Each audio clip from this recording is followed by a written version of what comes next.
Current electricity का, मैंने NCERT का मैं क्वेश्चन करवा करंट इलेक्ट्रिसिटी का।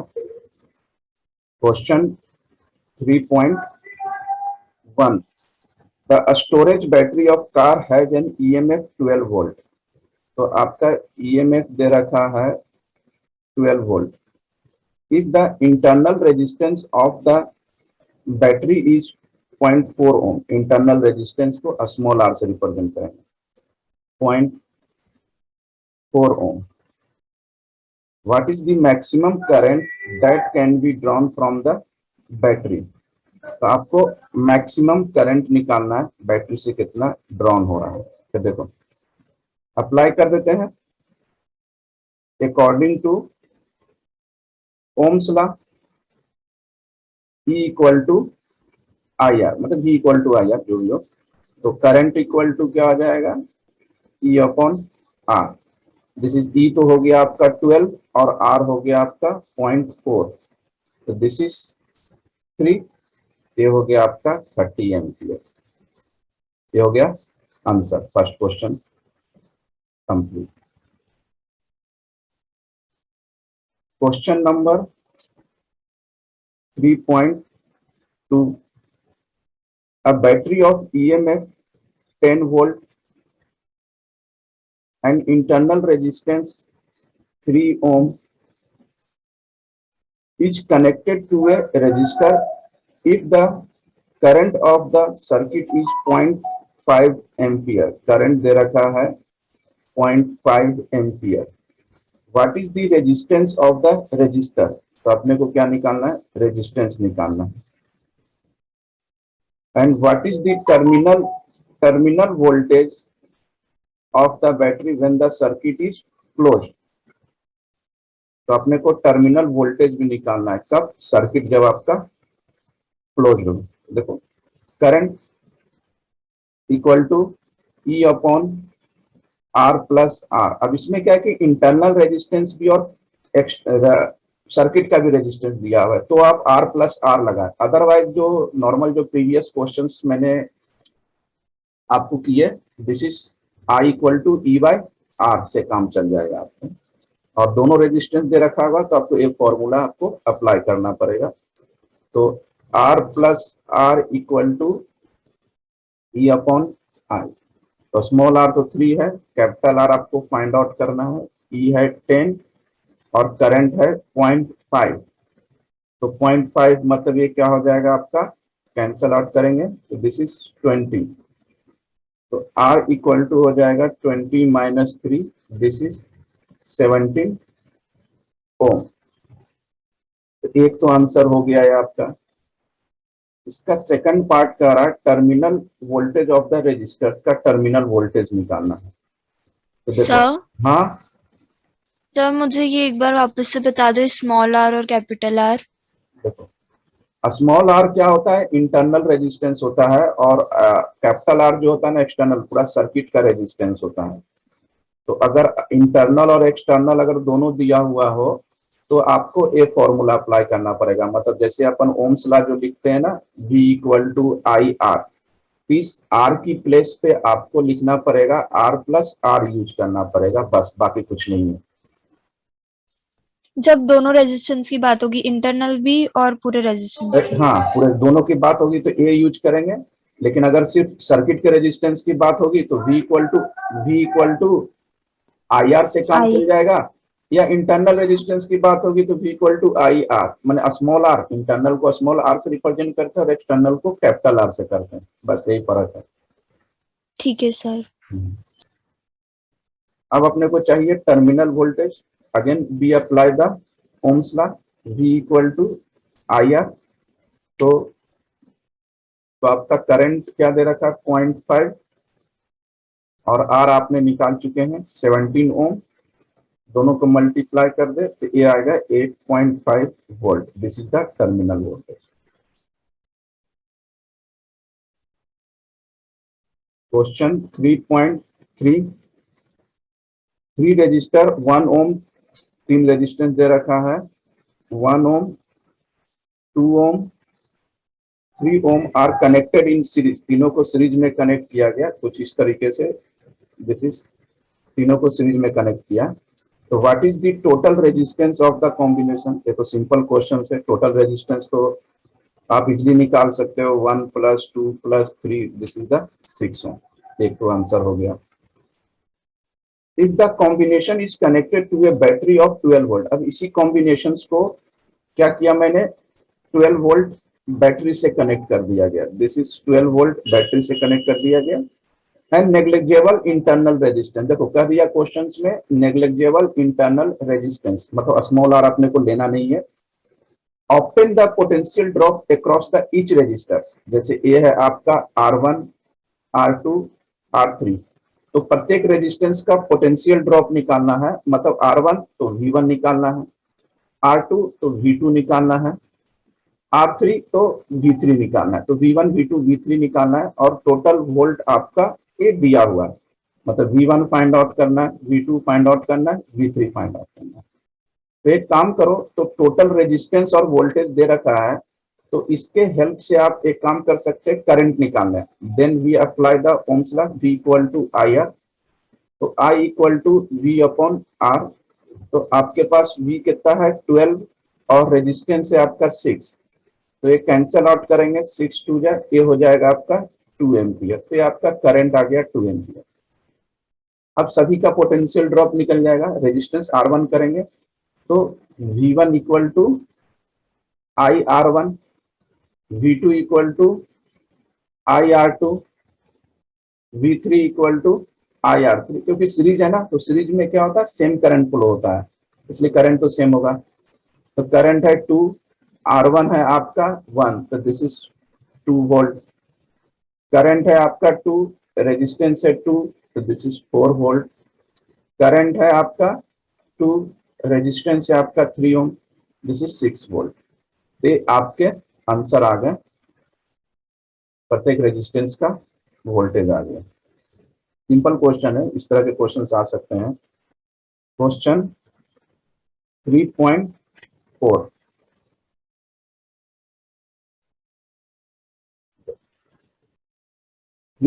क्या कर रहा है, 3 रेजिस्टेंस 2 ओम,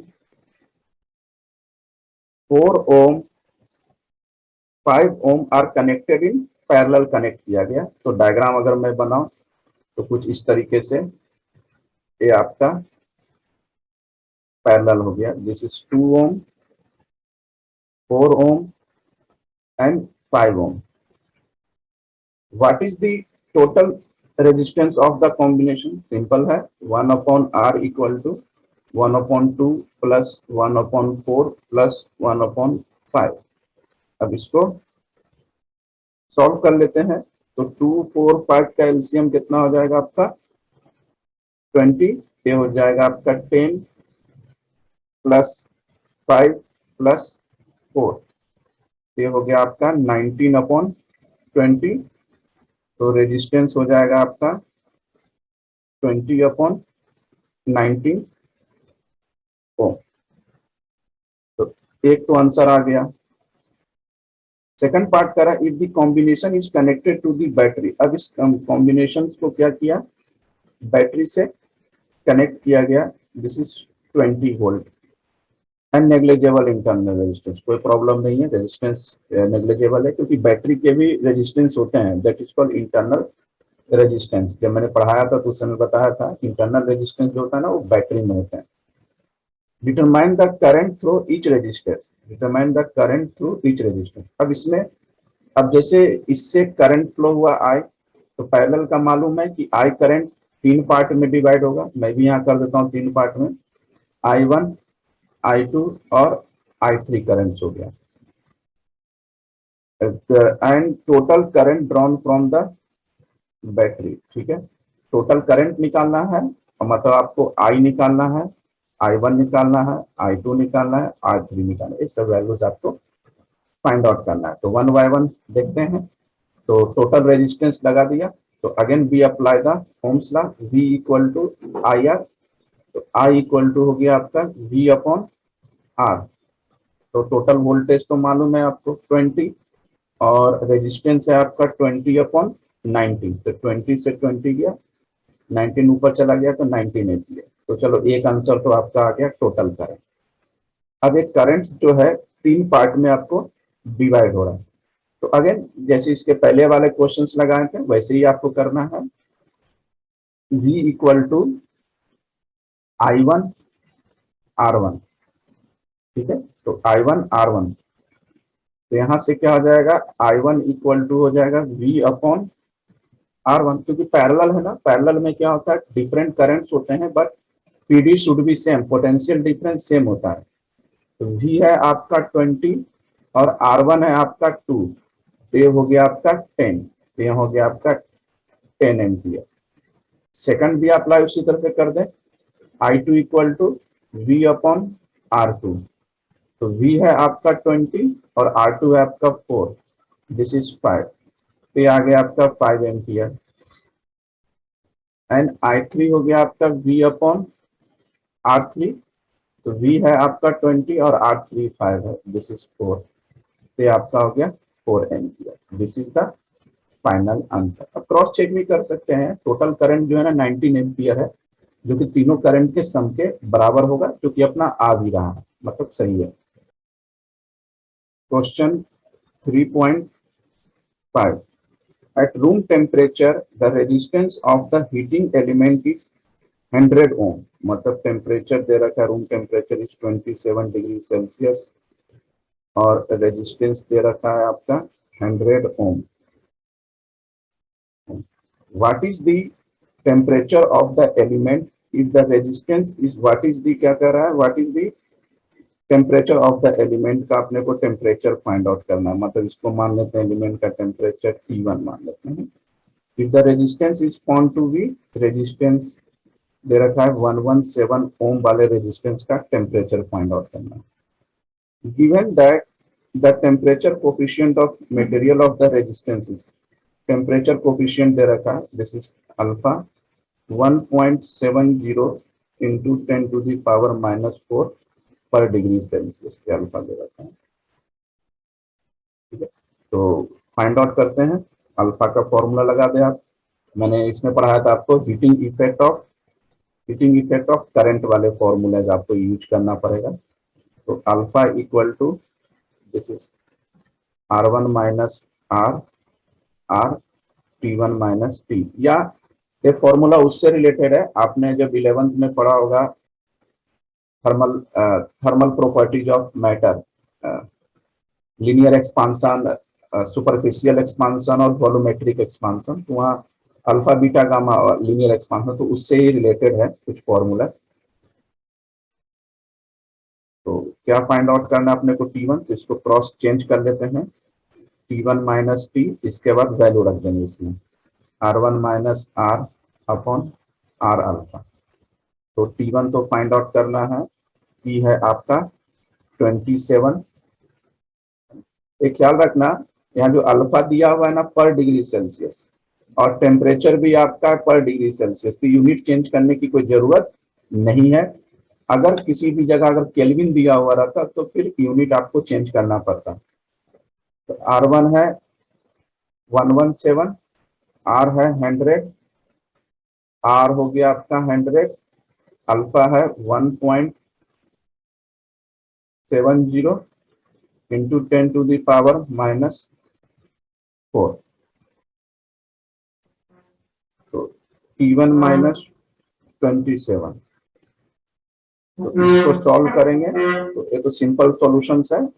ये हो गया आपका 17 और ये हो गया, एक तो डेसिमल से एक गायब हो गया 170, और 10 टू द पावर -4 ऊपर चला जाएगा 10 टू द पावर 4, इससे एक कैंसिल आउट हो जाएगा, दिस इज 10, एक जीरो तो कैंसिल आउट हो गया, तो T1 माइनस 27 हो जाएगा आपका 1000, तो T1 हो जाएगा 1000 plus 27, this is 1027 degree Celsius is the final answer. Question number 3.6, a negligible small current is passed through a wire of length 15 meter, wire की लेंथ कितनी दे रखी है 15 meter, and uniform cross section area दे रखा है आपका 6 into 10 to the power minus 7 meter square, and its resistance is measured to be 5 ohm.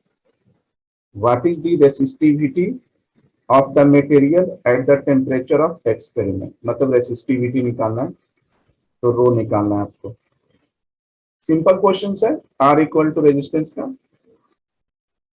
Row L bye A, तो रो फाइंड आउट करना है. तो रो इक्वल टू क्या हो जाएगा? R, इसको इधर भेज दे, A बाय N. रेजिस्टेंस 5 है, एरिया है 6 into 10 to the power minus 7 और L इज 15. 5 3 जा 3 2 जा, तो आपका रेसिस्टिविटी आ गया 2 into 10 to the power minus 7 ohm metre. This is the final answer. Question number 3.7. A silver wire has resistance 2.1 ohm and temperature दे रखा है आपका 27.5 degree Celsius, and the resistance of 2.7 ohm का टेम्परेचर दे रखा है 100 degree Celsius. तो इसको R1 मान लेते हैं, इसको R2, इसको T2 मान लेते हैं. ठीक है.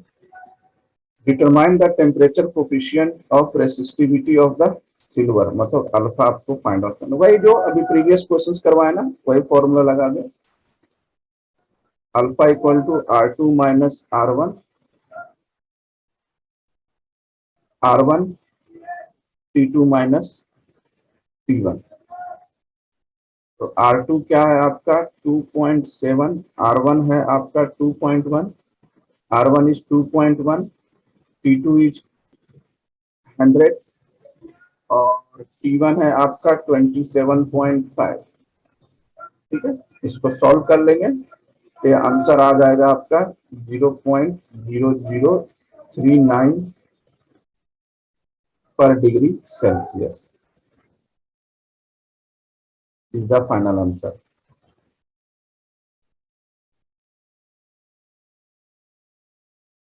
Question number 3.8. A heating element using nichrome connected to a 230 volt. Voltage दे रखा है 230 volt. Supply draws an initial current of 3.2 ampere. Initial current I1 3.2 ampere, which settles after a few seconds to a steady value of 2.8 ampere. है ना. Current, steady value of current क्या दे रखा है 2.8 ampere. इसको एक काम करते हैं, I2 मान लेते हैं.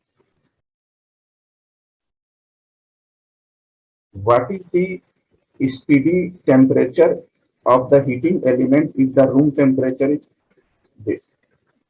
आपको इसमें टेम्परेचर निकालना है, जबकि एक टेम्परेचर दे रखा है room temperature 27 degree Celsius. Temperature coefficient of resistance of nichrome average over the temperature range is involved to, मतलब अल्फा दे रखा है 1.70 into 10 to the power minus 4 degree पर डिग्री सेल्सियस. इसमें एक काम करते हैं, सबसे पहले तो आप R1 फाइंड आउट कर लेते हैं. दे रखा है R1 हो गया V अपॉन I1. तो V तो आपका है 230 और करंट है 3.2. तो इससे रेजिस्टेंस आ गया आपका 71.87 ओम. एक तो रेजिस्टेंस आ गया. इसका काम आएगा I2 दे रखा है, तो अपन क्या करते हैं R2 फाइंड आउट कर लेते हैं.